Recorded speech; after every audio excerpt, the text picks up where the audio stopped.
भाव में बताता हूँ। श्री यशोदा मैया के द्वारा लाल जी की प्रथम जन्माष्टमी पर दी गई भेंट है क्षुद्र घंटिका, छोटी छोटी घंटियों की सुंदर कौंधनी। बंधुओं, यावार की जन्माष्टमी अभी समय है हमारे, आपको बता दूं, पहले ही व्यवस्था करो। आज से आप जॉब करते हो, बिजनेस करते हो, छोटी मोटी कमाई करते हो, जो भी करते हो, अब केवल जन्माष्टमी तक इसी के लिए करो कि आपको अपने ठाकुर जी की क्षुद्र घंटिका बनवा के ठाकुर जी को गिफ्ट देनी है जन्माष्टमी पे। छोटी छोटी छोटी छोटी घंटियां कौंधनी में लगा के और वो ठाकुर जी की कमर पर धारण कराओ। स्वर्ण के हाँ, हम तो आ रहे हैं, हमने बता दी सबन, और हम आएंगे जन्माष्टमी पे अपनी अपनी क्षुद्र घंटिका दिखाना। फिर महाराज जी देखो ये बनवाइए लाल जी के लिए, फिर हम बताएंगे सही है कि नहीं। छोटी छोटी घंटियों की कौंधनी बनवा के और जन्माष्टमी का अभिषेक करके चांदी की बनवाओ, स्वर्ण की बनवाओ, और सबसे बढ़िया तो प्रेम की बनवाओ, प्रेम से बनवाओ। बनवा करके और अपने लाल जी को पधराइयो। और फिर प्रतीक्षा क्या करनी है, काऊ दिना वो घंटिका आपको सुनाई दे कि हाँ ठाकुर जी की आज क्षुद्र घंटिका बज रही है, आज रात्रि में लीला कर रहे हैं। एक अभी वृंदावन में कथा चल रही थी, तो वहां एक प्रसंग, एक भाव मन में आया। भगवान का वर्ण कैसा है? कृष्ण वर्ण। और जगह जगह ये बात प्रस्तुत की गई है कि कृष्ण का मतलब काला नहीं होता है। लेकिन आप गोविंद देव जी को देखो, आप राधा माधव जी को देखो, हमारे गिरधर लाल को देखो, राधा रमन जी को देखो, सब काले क्यों दिखते हैं? इसका मतलब क्या है? ठाकुर जी जब तक कारे दिख रहे हैं तब तक समझो अभी दर्शन हमको भय नहीं है। वो काले नहीं है, वो कृष्ण वर्ण के हैं। और कृष्ण वर्ण काला नहीं होता, सांवला नहीं होता, वो कुछ विचित्र है। वो ऐसा है कि एक बार यदि दिख गया तो उसी के प्रति आकर्षित रहोगे। जब तक श्री कृष्ण श्याम वर्ण के, काले वर्ण के ही दिख रहे हैं तब तक समझो हमको दर्शन नहीं हुए। जिस दिन ठाकुर जी के वर्ण में परिवर्तन दिखने लग जाए, जिस दिन गोविंद काले से कुछ और दिखने लग जाए, इस एक ऐसा आकर्षण उनके भीतर से आच्छादित हो कि नेत्र फिर किसी और को ना देख पाए, वो श्याम वर्ण नहीं होगा, वो काला वर्ण नहीं होगा, वो कृष्ण वर्ण होगा। वही असली रंग है ठाकुर जी का। बंधुओं, हम नाम जप, सेवा, साधना और भक्ति प्रणाली, भक्ति पथ का पालन केवल इसलिए कर रहे हैं कि श्री कृष्ण दिखे। नित्य गोविंद देव जी जाओ, नित्य दर्शन करो। आज भी काले दिखे हैं, थोड़ा कोस लेना खुद को, शायद हमारे भजन में कहीं कमी है। बंधु, एक बार की अपनी घटना बता। श्रीनाथ जी हमारे नाथद्वार द्वार में, उनका सबसे सुंदर दर्शन लगता है मुझे ग्रीष्म ऋतु में। वैसे सवरे ठाकुर ही गर्मी में बहुत बढ़िया लगे, क्यों? इनके वस्त्र कम है जाएं, नेक नेक कम वस्त्र। हमारे राधा रमन जी तो पूछो ही मत, नेक्सी जी कॉपीन पहने बस, और कुछ पहने ही ना है। एक एक अंग को दर्शन हो गए, एक एक रो दिखाई देता ठाकुर जी का। तो नाथद्वार दर्शन करने गया, और संभवतः उस समय पर ये 9 तपा होते हैं, 9 दिन आते हैं गर्मियों में, भयंकर गर्मी होती है उस समय। उस समय पर ठाकुर जी को गीले वस्त्र पहनाए जाते हैं। कई मंदिरों में तो ठाकुर जी के ऊपर ही फुब्बारों चला दिए, पूरे दिन भीगते ही रहे ठाकुर जी। तो उन दिनों में नाथद्वार गया, और विश्वास मानिए, कोई अपनी प्रशंसा या मेरे भाग्य, हाँ भाग्य की तो बात है, पर अपनी प्रशंसा के लिए नहीं कह रहा हूं। जैसे श्री जी बाबा के दर्शन किए, एक क्षण के लिए ठाकुर जी श्याम वर्ण के नहीं दिखे। एक क्षण के लिए ठाकुर जी का वर्ण ऐसा लगा जैसे कत्थई रंग होता है ना, थोड़ा कत्थे का सा रंग होता है। एक क्षण के लिए ठाकुर जी का ऐसा वर्ण दर्शन हुआ। और बंधुओं, एक बात आपको कहूं, कभी भी नाथद्वार जाइए, ग्रीष्म ऋतु के समय जाइए, जब ठाकुर जी कम वस्त्र पहनते हैं। 8 बार दर्शन तो करने ही चाहिए, सुबह मंगला से लेकर रात्रि तक अष्टयाम करो। और ठाकुर जी का मन में विचार करना, बाम अंग को गौर से देखना, जो उठी हुई भुजा है, ये भुजा और यहाँ के वक्ष का दर्शन करना। दिखेंगे ठाकुर जी, आप देखेंगे कि दाहिने अंग से बाम अंग नेक गोरो है, ठाकुर जी को। और यदि ये अनुभव में आ जाए तो समझ लियो कि हाँ, आपकी भक्ति अब काम आ गई है। और ठाकुर जी को ये और ये अंग एक से ही दिखे तो समझो अभी और भजन करना हमें। क्यों? क्योंकि वाम हस्त जो है, वाम अंग जो है, वो ठाकुर जी का श्री किशोरी जी। मैंने बाहर जाकर के एक गोस्वामी जी से पूछा, मैंने कहा आज ठाकुर जी एक क्षण के लिए ऐसे लगे गौर वर्ण के। तब उन्होंने मुझसे कहा आपने कौन सा अंग देखा? मैंने कहा मैं भुजा देख रहा था, तो यहाँ ऐसा भाव आया कि ठाकुर जी थोड़े से श्याम नहीं है, न थोड़े गोरे से। तब उन्होंने बताया, बोले कि वो श्री जी है ना, और गर्मी बहुत पड़ रही है, तो गर्मी पड़ने के कारण श्री जी तप्त कांचन, कंचन जैसा है। और कंचन पर जब ग्रीष्म का प्रकाश पड़ता है तो कंचन और ज्यादा प्रकाशित हो जाता है।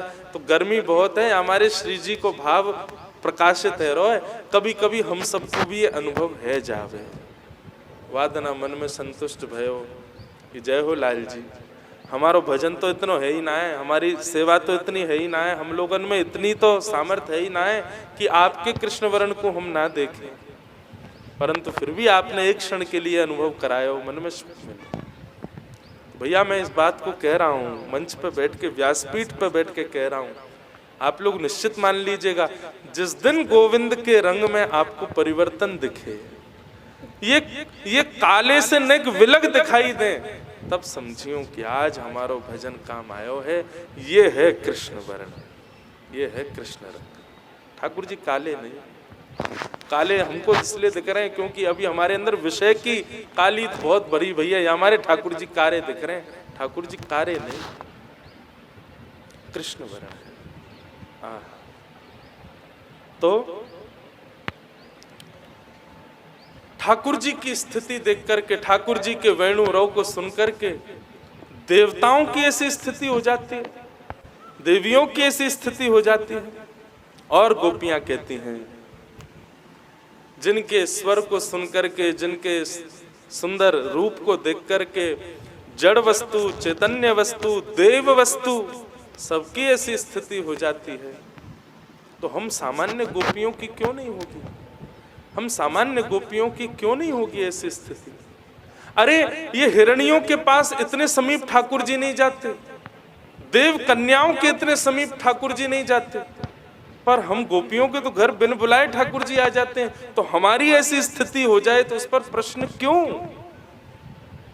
तू है सखी बड़ भाग बड़ी, नंदलाल तेरे घर आवत है। तू है सखी बड़ भाग, हम तो बड़ी बड़ भागी हैं, जे तो हमारे घर बिन बुलाए आ जामे। लाल तेरे घर आवत है। कितना सुंदर पद है श्री कुम्मन दास जी का।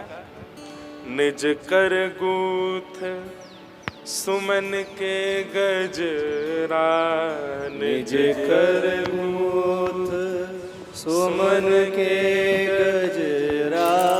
कुम्मन दास जी कह रहे हैं, केशन में गोपीन ने जो गजरा पहने हैं ना, कई गोपीन के केशन में तो पुष्प सूख गए, फिर भी पहन के बैठी है। क्यों? बोले कभी श्याम सुंदर ने अपने हाथ से पहना दी हो, तो बस वाकू संभाल के पहन के बैठी रहे, अपने केश ही ना धो रही है। क्यों? श्याम सुंदर ने पहनाए। निज कर गूथ, अपने हाथों से गूथ के पहनाए हैं गोपी को।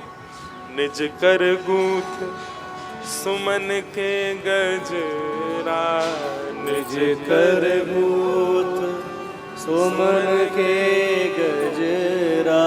ये अपने हाथ पहरावत है, ये अपने हाथ पहरावत है। बंधु हम सब सेवा करते हैं, मैं लाल जी, गिरधर लाल जी की सेवा करूं, कोई लड्डू गोपाल की सेवा करे, एक मैया आई है उनके लाल जी की सेवा, हमारे भैया की सेवा, आपके कुंज की सेवा, सब सेवा कर रहे हैं।